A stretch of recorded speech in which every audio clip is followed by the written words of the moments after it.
कहते हैं ना कि prevention is better than cure. अगर कोई आदमी पहले ही समझ जाए कि हमारे किडनी में कुछ प्रॉब्लम हो रहा है तो वो तुरंत डॉक्टर के पास जाए। किसी आदमी को अगर वो स्वस्थ भी है और 50 के आसपास है तो किडनी को स्वस्थ रखने के लिए उसको क्या कुछ करना चाहिए? मैं चाहूंगा आप ये दोनों बात बताएं। पंकज जी, जैसा आपने बोला prevention is better than cure, of course ये एक वो बात है जो कि सदियों से चली आ रही है और आगे आने वाली कई सदियों तक चलेगी। इस गुर्दे किडनीज को स्वस्थ रखने के लिए जो सबसे इम्पॉर्टेंट जो चीज़ हमको करनी है अपनी डेली लाइफस्टाइल में, वो है आपका पानी। आप जितना पानी पिएंगे उतनी ही ज़्यादा गुर्दे आपके, उतनी ज़्यादा किडनीज आपकी स्वस्थ रहेंगी, पहली बात। दूसरी बात, जांच। जैसे मैंने आपको बताया कि या तो हर 6 महीने में जांच होगी या फिर कम से कम 1 साल में एक जांच। ये जांच कब चालू करनी चाहिए? ये जांचें हम लोगों को 40 साल के ऊपर के व्यक्तियों को देनी चाहिए कि आप साल में 1 बारी या साल में 2 बारी अपना एक जनरल हेल्थ चेकअप कराइए, जिसमें हम लोगों को मालूम चलेगा कि कोई दिक्कत है या नहीं है। पॉइंट नंबर 3, बाकी जो आप अपने लाइफस्टाइल के अंदर चेंज करना चाहते हैं या कर सकते हैं, उसमें सबसे इम्पॉर्टेंट है स्मोकिंग।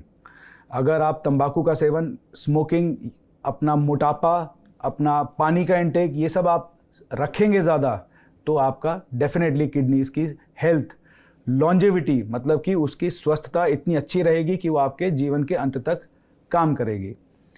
तीसरी और सबसे इम्पॉर्टेंट चीज़ जो आपने मेरे से पूछी पंकज जी, कि किडनी हमारे लिए कितनी ज़रूरी है। भाई, किडनी हमारे शरीर का, अगर लेमन भाषा में बोला जाए तो ये हमारे शरीर का सीवर सिस्टम है। अगर हमारे शरीर का सीवर सिस्टम प्रॉपरली काम नहीं करेगा तो हमारे शरीर की सारी गंदगी अंदर रह जाएगी, जो कि हमारे शरीर के लिए अच्छी बात नहीं है। अगर गुर्दे खराब होते हैं तो सारी की सारी गंदगी अंदर रह जाती है, जिसको डायलिसिस, कृत्रिम द्वारा अपन लोग इसको साफ करते हैं। किडनीज को स्वस्थ रखने के लिए जो एक और जो चीज़ है वो है आपका ब्लड प्रेशर। जैसे मैंने आपको बताया कि 40 साल की उम्र के जैसे जैसे हम लोग ऊपर जाने लग जाते हैं, तो आज की तारीख में जो हम अपनी जनरल पॉपुलेशन के अंदर देखते हैं कि ब्लड प्रेशर, जो हाइपरटेंशन की जो व्यक्ति जो पहले अगर 10 थे 100 में से, तो आज की डेट में 20 या 25 या 30 हो गए हैं। वो हमारे लाइफस्टाइल, हमारी जीवन शैली की वजह से हुआ है। अगर हम ब्लड प्रेशर को नॉर्मल रखेंगे तो डेफिनेटली हमारे जो गुर्दे हैं वो काफ़ी स्वस्थ रहेंगे। ये 2-3 चीज़ें हैं जो कि हम लोग अपने गुर्दे को स्वस्थ रखने के लिए कर सकते हैं: पानी, ब्लड प्रेशर और अपना लाइफस्टाइल चेंज। लेकिन इन दिनों हम देखते हैं कि बहुत सारे लोग डायबिटिक हैं, उनको शुगर का प्रॉब्लम रहता है, और जब शुगर का प्रॉब्लम होता है तो कहा जाता है कि आपका लीवर ठीक फंक्शन नहीं किया, और लीवर ठीक फंक्शन नहीं किया इसलिए पेनक्रियाज अच्छे से फंक्शन नहीं किया, और पेनक्रियाज अच्छे से फंक्शन नहीं किया तो इंसुलिन ठीक से रिलीज नहीं हुआ, और इंसुलिन ठीक से रिलीज नहीं हुआ तो आप डायबिटिक हो गए। पर सवाल ये उठता है कि जब हम टेस्ट के लिए जाते हैं तो डॉक्टर अमूमन कहते हैं LFT भी करा लो, KFT भी करा लो।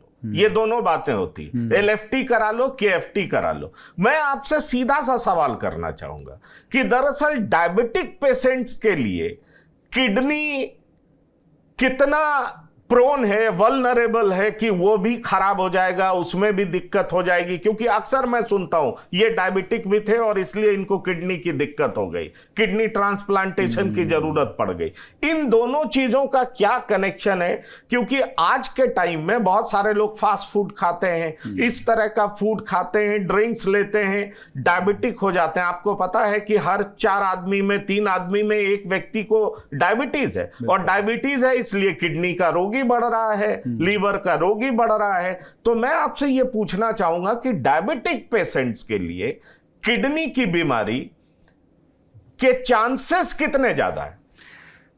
पंकज जी, मैं सबसे पहले आपको जीरो से चालू करके मैं आपको सबसे पहले ये बताता हूं कि गुर्दा का काम क्या करता है। गुर्दा हमारे शरीर में जब ये फिल्ट्रेशन का काम करता है, जो कि सफाई का काम करता है, प्यूरिफिकेशन का काम करता है, तो वो इसमें से एक चीज़ नहीं निकालता है, जो कि है एक शुगर, मतलब ग्लूकोज, और दूसरा प्रोटीन। जैसे ही मरीज को शुगर की बीमारी जैसे डायबिटीज़ हो जाती है, तो जो सबसे इम्पॉर्टेंट जो डैमेज होता है गुर्दे को, उस डैमेज की वजह से पेशाब में जो उसकी फिल्ट्रेशन है उसके अंदर शुगर, ग्लूकोज और प्रोटीन, एल्ब्यूमिन आना चालू हो जाता है। एल्ब्यूमिन को पेशाब में या फिर गुर्दे के थ्रू नहीं जाना था, लेकिन अब वो जाने लग गया है। जितना ज़्यादा एल्ब्यूमिन जाएगा, जितना ज़्यादा प्रोटीन लीक होगा, जितना ज़्यादा प्रोटीन गुर्दे के थ्रू फ्लश होगा, गुर्दा उतना ज़्यादा डैमेज होता चला जाएगा। इसलिए बोला जाता है कि जब आप अपना LFT कराइए तो अपना KFT भी कराइए। क्यों? क्योंकि डायबिटीज़ की वजह से जिस प्रकार से आपका लिवर डैमेज होता है, फैटी लिवर होता है या पेनक्रियास डैमेज होता है, उसी प्रकार से धीरे धीरे करके डायबिटीज़ की वजह से किडनीज भी खराब होती हैं, क्योंकि प्रोटीन का लीक चालू हो जाता है। डायबिटीज़ अगर सही मायने में माना जाए तो ये डायबिटीज़ कोई एक सिंगल बीमारी, जैसे कि आप इसको पेनक्रियास की बीमारी बोल रहे हैं, जैसे इंसुलिन की बीमारी बोल रहे हैं, मैं इसको एक सिंगल बीमारी की तरह से देखता ही नहीं हूँ।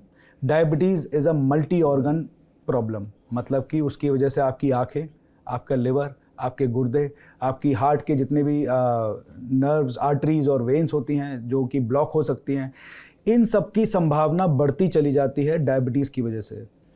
डायबिटीज़ के साथ मरीज को अगर अपने गुर्दों को स्वस्थ रखना है तो उसको ये 3 चीज़ें करनी बहुत ज़्यादा ज़रूरी हैं। सबसे पहली बात है, आपको अपनी शुगर को कंट्रोल के अंदर, स्ट्रिक्ट कंट्रोल के अंदर करके रखना है। दूसरी चीज़, आपको अपना जो ब्लड प्रेशर जिसकी वजह से बढ़ेगा तो उसको कंट्रोल करके रखना है, ताकि गुर्दे को 2 तरफा मार ना पड़े, एक शुगर और एक प्रोटीन की लीक की वजह से और एक आपको बीपी की वजह से। और तीसरी और अपने सबसे इम्पॉर्टेंट चीज़, अपने लाइफस्टाइल के अंदर चेंजेस, जैसे कि आपको daily walking, daily physical exercise, अपना पानी का इंटेक ज़्यादा बढ़ाना है। तो इन सारी की सारी चीज़ों से मिलकर ही आप अपने डायबिटीज़ की वजह से जो होने वाली गुर्दे की बीमारियां हैं उनसे आप बच सकते हैं।